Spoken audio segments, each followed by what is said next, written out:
My golden brother moved his pregnant girlfriend into my house while I was on vacation. My parents called me heartless for wanting them out. I evicted them and had him arrested for breaking in. Hey Reddit. So my brother decided to move his pregnant girlfriend into my house while I was out of town. No permission asked, no heads up, nothing. Just straight up helped himself to my property like it was an all-you-can-squat buffet. When I told him to get out, my parents called me heartless. When he tried breaking in later, I had him arrested. Buckle up because this family drama is about to get wild. I'm 28, work in commercial real estate sales, and I've been financially independent since I was 19. My younger brother Ethan is 26, works part-time at a vape shop when he feels like showing up, and has been financially dependent on our parents since forever. The difference between us isn't just our work ethic though, it's how our parents have treated us our entire lives. Before I get into the main story, you need to understand the family dynamic I grew up with because context matters here.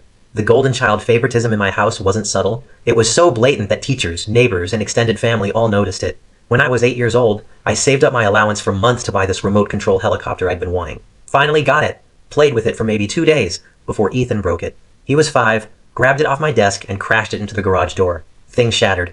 When I got upset, my parents told me accidents happen and that I needed to learn to share. No replacement, no consequences for Ethan. That same year, Ethan wanted this expensive Lego set. My parents bought it immediately. When he lost half the pieces within a week, they bought him another one. Different rules for different kids. Middle school was more of the same. I got straight A's and got a good job at dinner.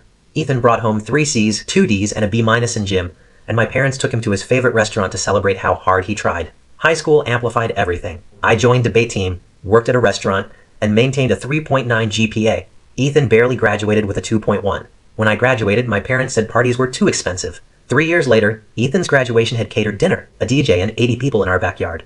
My mom said, "Your brother needs more encouragement than you did." When I was 16, I wanted a car. My parents told me to save up myself because learning responsibility builds character. I worked at a restaurant washing dishes, lived off ramen, and saved every penny for 2 years. Finally bought a beat-up Honda Civic with 180,000 miles. That car burned oil and had no AC, but it was mine because I earned it. When Ethan turned 16 3 years later, he mentioned wanting a car once at dinner.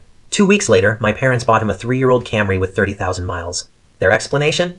Your brother isn't as capable as you. He needs more support. Within 6 months, Ethan had 3 speeding tickets and a fender bender. My parents paid for everything. College was the same pattern. I went to community college, then transferred to state school, because that's what I could afford while working night shifts at a grocery store.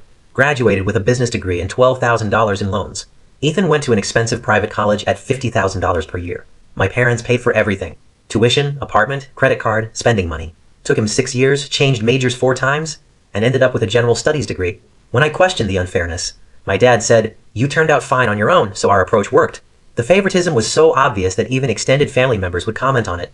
My aunt once asked my mom point blank why Ethan got so much more support than I ever did. My mom's response was that I was naturally self-sufficient and didn't need as much help. What she really meant was that I learned early on that I couldn't count on them, so I figured out how to handle things myself. The favoritism was so obvious that even extended family commented on it. My aunt asked my mom why Ethan got more support. My mom said I was naturally self-sufficient. Translation? They could neglect me guilt-free. I never asked my parents for help after turning 19. Worked full-time through college, graduated at 22, got my real estate license, and started making decent money by 25. Bought my first rental property at 26, with money I'd saved living cheap. By 27, I'd saved enough for my own house. 3 bedrooms, 2 bathrooms, nice neighborhood in Columbus, Ohio. That house represented everything I'd accomplished without their help. 20% down payment to avoid PMI, comfortable mortgage. The day I got those keys was my proudest moment. I called my parents about the house. Mom said, "That's nice, dear. Your brother got promoted to shift supervisor." His promotion was at a pizza place with a 25-cent raise. I'd made the biggest purchase of my life, and she redirected to Ethan within seconds. Ethan was living in their basement at 26. Never paid rent, never had a lease in his name, never budgeted for utilities. My parents covered everything while he worked 20 hours weekly at a vape shop. They'd complain he'd never move out while doing his laundry and handing him money. I kept my distance. Showed up for major holidays out of obligation. Otherwise lived my own life. Built my career, invested in properties, had my own friends. Created a life I was proud of separate from them. 6 months ago, Ethan started dating Jess. She was 24, worked at a salon doing nails. Met her twice, seemed nice.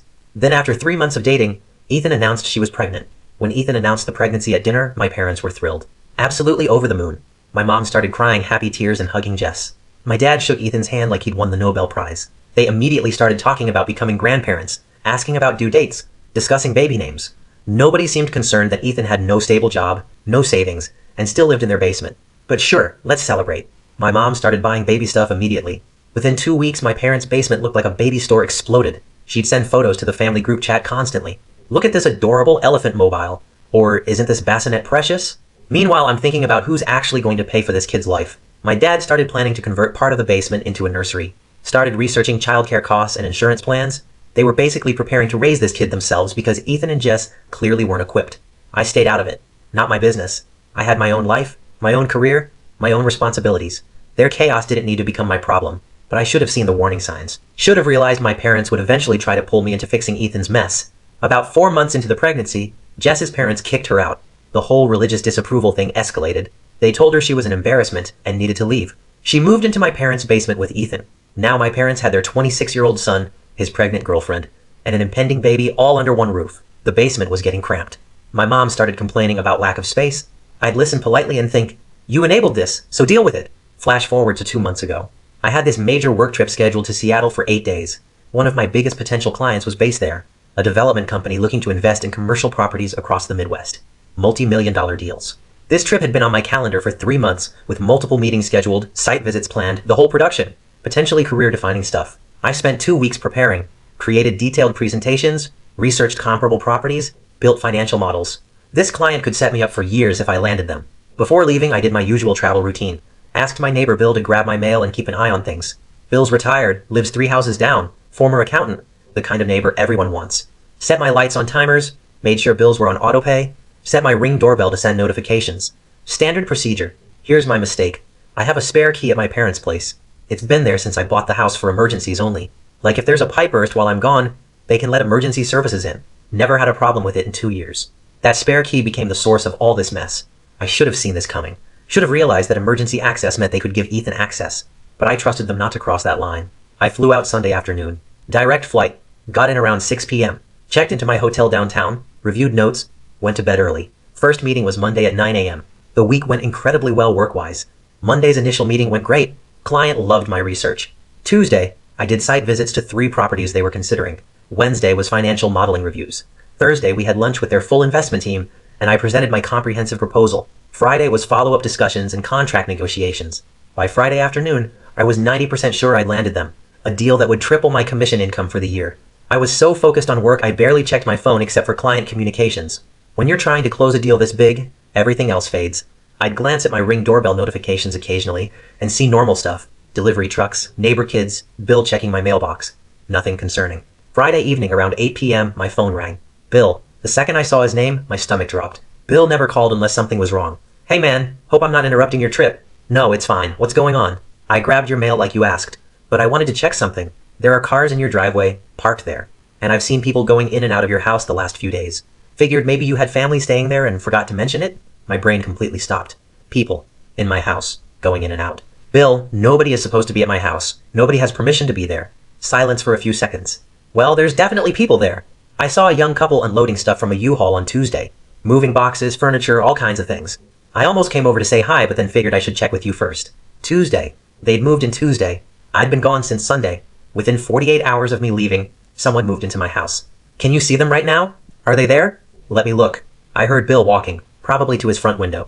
"Yeah, there's a car in your driveway. Lights are on in your house. Looks like someone's home." I opened my Ring doorbell app right there in the hotel lobby where I'd stopped to take this call. Started scrolling through the notifications I'd been ignoring all week.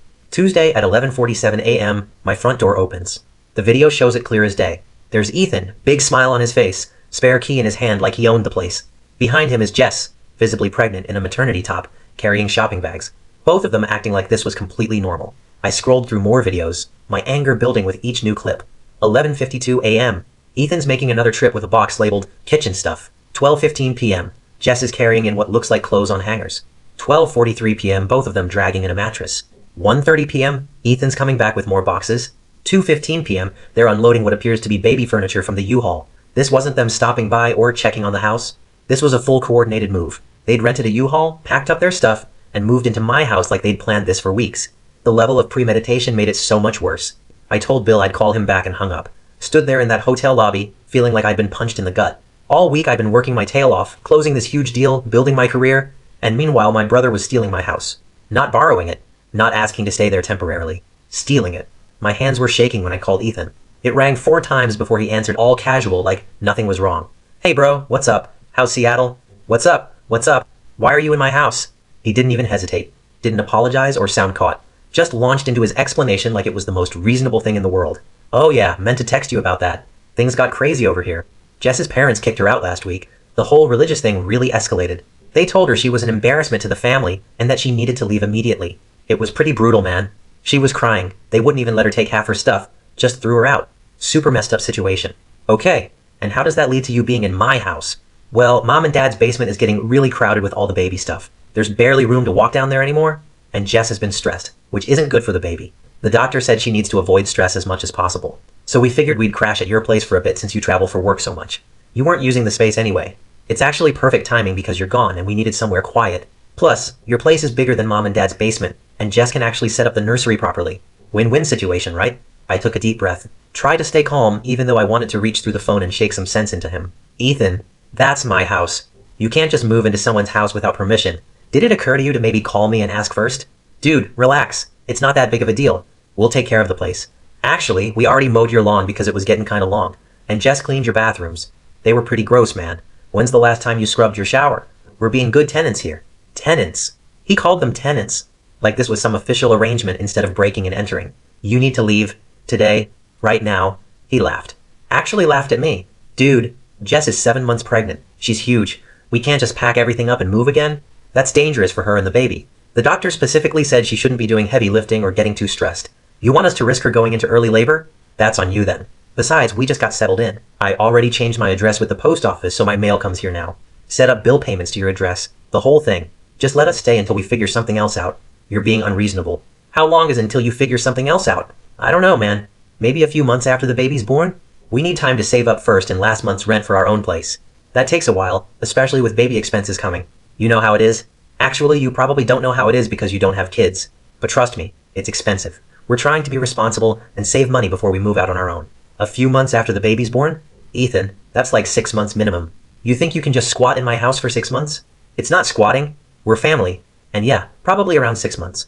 Maybe 8 to be safe. Babies are expensive and we want to have a cushion saved up. Mom said you'd understand because family helps family. That's what she always says. I felt my blood pressure rising. I want you out by tomorrow. I get home Sunday night. If you're not gone when I arrive, I'm calling the police. His tone changed then. Got defensive. Whatever, man. You need to talk to Mom and Dad about this. They're the ones who gave me the key and said it was fine.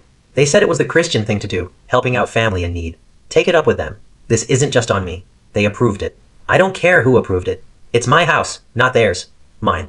You don't get to just... He cut me off. Look, I gotta go. Jess needs help with something. Talk to Mom and Dad. They'll tell you you're being unreasonable about this. Later, he hung up. I immediately called my parents. My mom answered. This conversation, I'll remember for the rest of my life. Hi, honey. How's Seattle? Did you give Ethan my spare key and tell him he could move into my house? Silence. Then, well, yes, but it's not what you think. Jess had nowhere to go and Ethan needed help. We figured you wouldn't mind since you have all that extra space and you're gone so much anyway. You figured I wouldn't mind? You didn't think to ask me first? Honestly, we didn't think you'd be so selfish about it. It's just temporary until they get on their feet. Jess is pregnant. What kind of person would you be to throw them out on the street? The kind of person who owns his own house and expects basic respect from his family? Mom, this is insane. You can't just give someone permission to live in a house you don't own. My dad got on the phone. Your mother's right. You're being selfish. Ethan needs support right now, and you have the means to help. That's what family does. We're very disappointed in your attitude. Disappointed in my attitude. These people gave away access to my house without asking, and they were disappointed in me. I want them out. By tomorrow. I'm not negotiating this. My mom started crying. Please don't do this. Jess has been through so much already. Her family abandoned her. We're all she has. If you kick them out, they'll have nowhere to go. Can't you just let them stay until the baby comes? Then they'll figure something out. Please. We're asking you as your parents to show some compassion here. This is what Jesus would do. No. They need to leave. My dad's voice went cold. If you do this, you're showing everyone what kind of man you really are. The kind who values property over family. We thought we raised you better than that. Your brother is in a vulnerable position, and you're just going to turn your back on him? That says everything about your character. My house. My rules. They leave tomorrow, or I call the cops. They hung up on me. I sat in that hotel lobby, trying to process what had just happened. My brother had essentially stolen my house with my parents' help, and now I was the bad guy for wanting my own home back. I immediately called a locksmith company in Columbus, and scheduled them for 9 a.m. Saturday morning. Explained the situation, said it was an emergency. They charged extra for weekend service, but I didn't care. Paid over the phone. Then I called Ethan back and left a voicemail since he didn't answer. Told him a locksmith would be there at 9 a.m. to change all the locks. Told him if he wasn't gone by then, anything left inside would be placed on the curb, and he could sort through it there. Then I called Bill back. asked if he could be present during the lock change to witness everything. Bill agreed immediately, said he'd take photos and videos of the whole process just in case things got messy. Good man. Next, I booked an early flight home for Saturday morning instead of Sunday evening. If they were going to play games, I wanted to be there in person to make sure my house wasn't trashed on their way out. Changed my flight online, packed my bags that night, barely slept. Ethan called me back around midnight. You're seriously going to change the locks? Where are we supposed to go? Not my problem. You created this situation. Figure it out. Jess is pregnant. She can't be moving heavy boxes and sleeping on someone's couch. Have some humanity. I have plenty of humanity. What I don't have is patience for people who steal my house. You never asked permission. You just took what you wanted because that's what you've always done. Mom and Dad have enabled you your whole life. That ends now. I'm not them. This is unbelievable. You know what? Fine. We'll leave. But don't come crying to us when you need family support someday. Don't expect to be part of this kid's life. Don't expect invites to holidays. You're choosing property over your own nephew or niece. Hope it's worth it. It's my house, not property. My house. And yeah, it's absolutely worth keeping people out who don't respect basic boundaries. He hung up again. My phone started blowing up immediately. Texts from my mom, my dad, even my aunt who somehow heard about this within minutes. All of them calling me heartless, selfish, cruel. My mom sent me a paragraph about how Jess was sobbing uncontrollably, and Ethan was so stressed that it wasn't healthy for the baby. How could I do this to them? Didn't I care about family? What would people think of me? I ignored all of it, turned my phone on Do Not Disturb, and tried to get a few hours of sleep before my flight. I landed Saturday around noon after catching the earliest flight I could get. The flight felt like it took forever. Every minute felt like an hour. I kept checking my phone, half expecting more drama from my family. Nothing new though. They'd said their piece. Now it was time for me to enforce my boundaries. Drove straight home from the airport. Bill was already there in his driveway, just keeping an eye out like I'd asked. When I pulled up, he walked over. They've been loading stuff all morning, he said. U-Haul's been parked there since about 7 a.m. Your brother's been carrying boxes out looking pretty upset about it all. The girlfriend's been crying. It's been quite a scene. I thanked Bill and walked up to my house. The U-Haul was indeed parked in my driveway. Ethan and Jess were loading boxes into it, both looking miserable.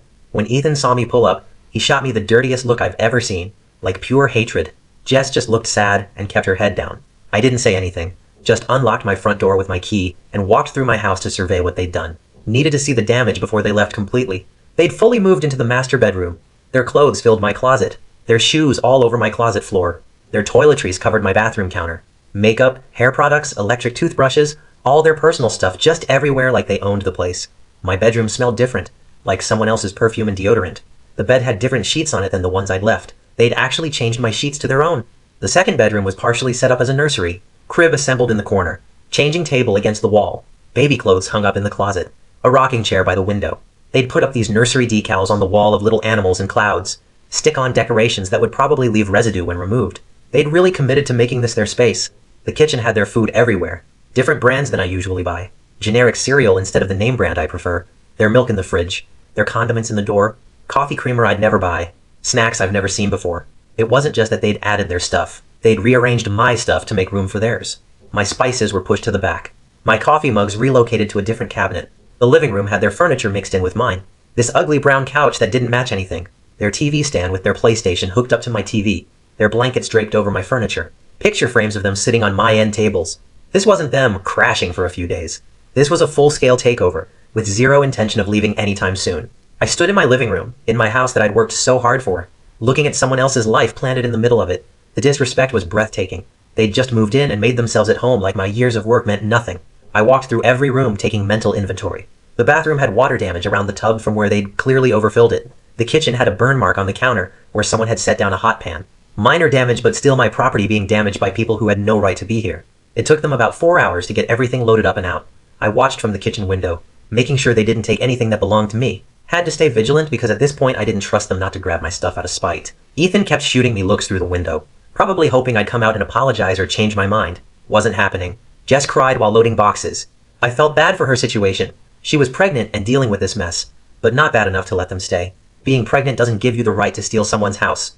Around 4 p.m., Ethan knocked on the door one last time. I opened it, but didn't invite him in. Stood in the doorway blocking his view of my house. We're done. Happy now? I'll be happy when you're gone and my locks are changed. You know what? Mom was right about you. You've always been cold. Always thought you were better than everyone because you didn't need help. This just proves it. You're not family. You're just someone we happen to be related to. Don't ever contact us again. Don't ask about the baby. Don't show up at holidays. We're done with you. If respecting boundaries makes me cold, then yeah, I'm cold. Don't ever take my stuff without asking again. And I mean never. Next time there will be no warning, just police. They left. I waited until they were completely out of my driveway and down the street before I let myself relax even a little bit. Then I did a full walkthrough of my house again, this time really looking at everything. They'd left it relatively clean, surprisingly. A few scuffs on the walls where they'd moved furniture, but nothing major. The nursery room was completely bare now, which honestly was the saddest part. That room had potential for so many things, but they'd turned it into a reminder of family dysfunction. I spent the rest of the weekend deep cleaning everything. Changed my sheets, scrubbed the bathroom, scrubbed that burn mark off the counter, reorganized my kitchen exactly how I had it before. Needed to reclaim my space completely. It felt violated, having someone else living in it without permission. Every surface they'd touched needed to be cleaned. Took down those nursery decals. Most came off clean, but a few left sticky residue that I had to scrub with rubbing alcohol. Moved all my furniture back to exactly where it was before. Reorganized my closet. Put my coffee mugs back in the right cabinet. Every single thing needed to go back to how I had it. By Sunday evening, my house felt like mine again. Clean, organized, exactly how I wanted it. But I still felt on edge. Like they might come back any time. Monday morning, the locksmith came right at 9 a.m. as scheduled. Changed everything. Front door, back door, garage door. New keys, new deadbolts, new locks on everything. That spare key my parents had was now completely useless. Cost me $400, but worth every penny for peace of mind. I stood there watching the locksmith work, feeling this sense of relief wash over me. They couldn't get back in now, even if they tried. Even if my parents gave them the old key again, it wouldn't work. My house was secure. My parents called that afternoon. My dad went off immediately before I could even say hello. The locks? Really? You changed the locks like we're criminals? Like we can't be trusted? You gave my spare key to someone without permission. What did you expect? That I just let you keep access after you violated my trust like that? We expected you to act like family. We expected you to have some compassion for your brother's situation. Instead, you threw your pregnant sister-in-law out on the street like she was trash. What kind of man does that? Stop calling her my sister-in-law. They've been dating for 6 months, and I didn't throw anyone out on the street. They moved into my house without asking. Huge difference. One is me defending my property. The other would be me being cruel. Learn the distinction. My mom got on the phone. She was crying. Again with the crying. Ethan and Jess are staying with us now. Our basement isn't set up for a baby. This is so stressful for everyone. The baby could come any day now, and we don't have room for all of them. If you could just let them stay in your house until they find something affordable, it would solve everything. You're there alone in that big house. They'd be helping you with utilities and everything. It's a win-win. No. The answer is no. This conversation is over. Fine. Don't expect us to be there for you when you need help someday. Don't expect birthday calls or Christmas cards. You've made your choice and we're making ours. I've never expected anything from you anyway. I learned that lesson a long time ago. I hung up. Blocked my parents' numbers for a while because I couldn't deal with the constant guilt tripping. Blocked Ethan too. Blocked my aunt's number when she started sending me guilt trip texts too. Needed complete space from all of them to process this and move on. 3 weeks went by. Quiet weeks. I worked, came home, enjoyed my house in peace, didn't hear from any family. Started thinking maybe this was the new normal. Then, one night around 10 p.m., I'm watching TV and hear someone trying to unlock my back door. Not knocking. Actively trying to use a key. My heart started pounding. I grabbed my phone and pulled up my Ring camera app. There's Ethan on my back porch, trying to jam the old spare key into the new lock. He's turning it, jiggling it, trying to force it, getting more aggressive with each failed attempt. Then he pulls the key out, examines it like maybe he grabbed the wrong one, tries again. Still doesn't work. He starts swearing under his breath. I can see his face on the camera, frustrated and determined. Then he tries the windows, starts at the window closest to the door, pulls on it, locked, moves to the next one, locked, goes down the line checking every single window on the back of my house. At one point he tries to pry one open with his hands. When that doesn't work, he looks around my back porch like he's searching for something to use as leverage. This isn't someone trying to talk. This is someone trying to break in. I called 911. There's someone trying to break into my house right now. The dispatcher kept me on the phone. Are they still there? Can you describe them? It's my brother. He moved into my house without permission 3 weeks ago. I evicted him and changed the locks. Now he's back trying to get in. Stay inside and away from the doors and windows. Officers are on their way. I watched through the app. Ethan moved to the side of the house now, checking those windows. Then he came around to the front door. Tried the old key again. Same result. Key doesn't fit the new lock. He started banging on the door with his fist. I know you're in there. Open up. We need to talk. I didn't respond. Just kept watching through the camera and waiting for the police. My hands were shaking, but I stayed quiet. He banged harder. Come on, man. Just let me in. We need to figure this out. Jess just had the baby and we need help. Open the door. Still didn't respond. He tried the doorbell multiple times, then went back to banging. At one point, he kicked the door. I made sure the Ring recorded all of it. 2 officers showed up within 8 minutes. I watched them pull up, get out of their patrol car, approach Ethan on my porch. He was still banging on my door when they walked up behind him. Sir, step away from the door. Ethan jumped, spun around. Oh, thank God you're here. My brother locked me out. I need to get my stuff. Is this your residence? No, but it's my brother's house. I'm family. I was staying here and he locked me out while I was gone. That's illegal, right? He can't just lock me out. Do you have permission to be here tonight? I shouldn't need permission. He's my brother. I was living here. Does the homeowner want you here right now? Ethan hesitated. Look, we had a disagreement, but I just need to talk to him. If you could just get him to open the door. The officers walked up to my door. I opened it. Are you the homeowner? Yes, that's my brother. He moved into my house without permission 3 weeks ago while I was out of town. I had to evict him. Changed all the locks. Now he's back trying to break in. I've got video of everything on my Ring camera. One officer looked at Ethan. Sir, is what he's saying true? Did you move in without permission?